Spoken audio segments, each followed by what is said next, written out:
ज्या सीसीटीव्हीत दिसत आहेत त्या आहेत जालन्यातल्या परतूरच्या महिला तहसीलदार प्रतिभा गोरे। त्यांच्यावर मुरुम माफियांकडून हल्ला होत असल्याचे हे व्हिडिओज आहेत।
परतूरमध्ये अवैध गौण खनिज उत्खनन सुरू असल्याची माहिती परतूर तहसीलदार प्रतिभा गोरे यांना मिळाली होती। त्या माहितीवरून परतूर तहसीलदारांचे एक पथक अवैध गौण खनिज उत्खनन करणाऱ्यांवर कारवाई करण्यासाठी गेलं होतं।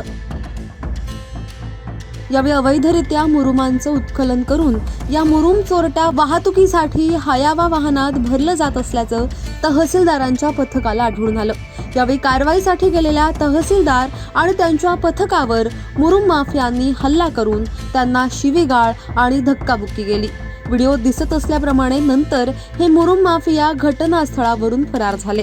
या प्रकरणी तहसीलदार प्रतिभा मोरे यांच्या फिर्यादीवरून परतूर पोलीस ठाण्यात 7 जणांविरुद्ध गुन्हा दाखल करण्यात आलाय।